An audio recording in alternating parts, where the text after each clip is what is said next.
మా లక్ష్యం. ఆ లక్ష్యంతో మా నమ్మకం ఉంది. రైట్. దీపక్ రెడ్డి గారు మాకు హ్యాపీగా ఉన్నట్టుంది మిమ్మల్ని చూస్తుంటే.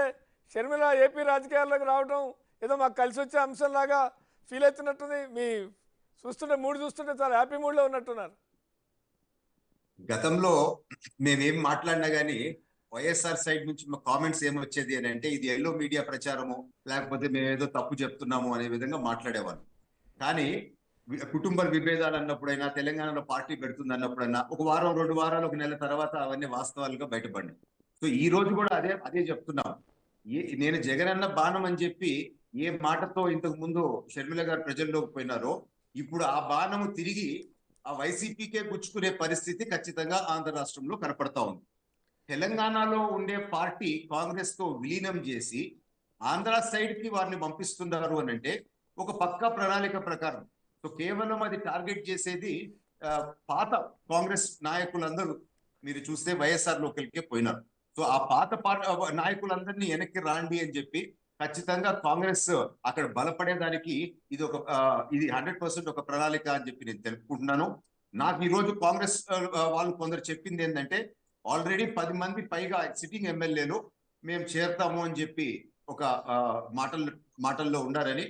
షర్మిల గారి టీం అయితే దాదాపు 40 మంది ఈ రోజు sitting MLA already Mangalagiri sitting MLA నేను షర్మిల గారితో ప్రయాణం చేస్తానని ఆల్రెడీ ఆయన ప్రకటించాడు. బహుశా గత పదయాత్ర సందర్భంగా అంతా తానే చూసుకున్న సందర్భంలో ఉంది. అంటే వైఎస్ఆర్సీపీలో ఉండి పాదయాత్ర చేసినప్పుడు, ఇప్పుడు పాదయాత్ర కాదు, వైఎస్ఆర్సీపీలో ఉండి పాదయాత్ర చేసినప్పుడు షర్మిల గారు. కరెక్ట్ అండి. సో దాదాపు 40 మంది లోపల మాటల్లో ఉంటారు. సో త్వరలో ఒక డ్యామ్ గేట్ ఓపెన్ అయినట్టు అనేక మంది నాయకులు వైఎస్ఆర్ సిపి నుంచి మార్పులు చేర్పులు మనం చూడబోతా ఉన్నాం. ఎందుకంటే జగన్మోహన్ రెడ్డి గారిది ఈ రోజు ఆ ధోరణి ఎవరికి ఆత్మ గౌరవం ఉండే వాళ్ళు అక్కడ ఉండలేకపోతా ఉండరు.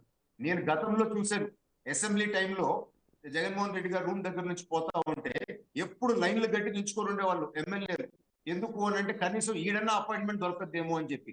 సో అదే విధంగా మొన్న నెల్లూరు జిల్లాలో వచ్చిన ఎమ్మెల్యేలు వీరందరితో కూడా నేను లోకేష్ గారి పాదయాత్రలో మాట్లాడినప్పుడు ఒకే ఒక మాట చెప్పారు, కనీసం అపాయింట్మెంట్ కూడా లేదు, కనీస గౌరవం కూడా లేదు, అది అక్కడ ఉండే పరిస్థితి.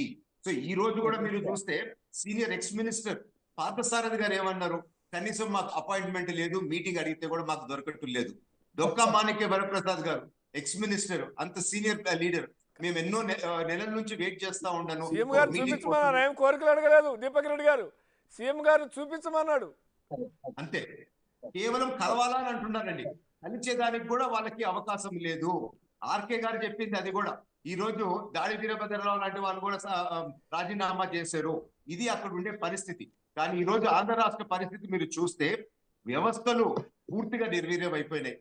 అసలు యంత్రాంగం అయితే ప్రజాసేవ చేయకుండా వీళ్ళకి బానిసల్లాగా మారి వైఎస్ఆర్ పార్టీ వాళ్ళకి పనిచేయడం మొదలు పెట్టినారు.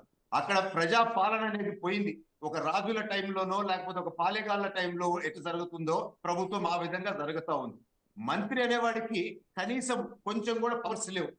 ముఖ్యమంత్రి గారు సెక్రటేరియట్ కి వచ్చి పని చేసే పరిస్థితి లేదు. ఎప్పుడో ఒక కేబినెట్ మీటింగ్ తప్ప ఆయన సెక్రటేరియట్ కూడా రాడు. ఒక ప్రెస్ మీట్ పెట్టి పలాంది అని చెప్పి ప్రజలకి చెప్తాము అని అంటే ప్రెస్ మీట్లు పెట్టిన పరిస్థితి కూడా లేదు. ఒక మామూలు మనిషిని కలిసే పరిస్థితే లేదు. అపాయింట్మెంట్ ఆయనకు దొరకదు. సామాన్యుడు పోయి కలవాలంటే కలిసే పరిస్థితే లేదు. మాకొచ్చిన సమాచారం ప్రకారము దాదాపు 70 మంది ఎమ్మెల్యేలు ఈ రోజు వైసీపీ పార్టీ వాళ్ళు ముఖ్యమంత్రి గారిని 4.5 సంవత్సరాలైనా అపాయింట్మెంట్ దొరకలేదు, కలవలేని పరిస్థితిలో ఈ రోజు ఉండారు అని చెప్పి మాకు తెలిసింది. సో ఈ రోజు ఆంధ్ర రాష్ట్రంలో ఉండే పరిస్థితి ఏంటి అని అంటే ఆత్మగౌరవం ఉండే వాళ్ళు ఎవరొక్కరు ఉండలేకపోతా ఉండరు. ఒక సైడ్ 175కు 175 మేము గెలుస్తాము అని చెప్పి మాట్లాడుతూ ఇంకొక సైడ్ ఎమ్మెల్యేని మంత్రుల్ని కూడా సీట్స్ మారుస్తున్నారు అని అంటే ఎటువంటి ఆందోళనకరమైన పరిస్థితిలో వైఎస్ఆర్ పార్టీ ఈ రోజు ఆంధ్ర రాష్ట్రంలో ఉంది. ఈ జగనన్న గతంలో వదిలిన బాణము తిరిగి ఇప్పుడు వైఎస్ఆర్ పార్టీకే గుచ్చుకోబోయే పరిస్థితి ఖచ్చితంగా కనపడతా ఉంది. సో ఇంకా డీటెయిల్స్ ఫెయిల్యూర్స్ గురించి కూడా నేను చెప్పగలుగుతాను. ఆంధ్ర రాష్ట్రంలో ఉండే పొలిటికల్ పరిస్థితి గురించి కూడా ఇప్పుడు టైం ఉందా లేకపోతే నెక్స్ట్ చెప్పండి. ఒక్కసారి తులసిరెడ్డి గారి దగ్గరికి మళ్ళీ వెళ్దాం. ఇంకా మనతో గెస్టులు జాయిన్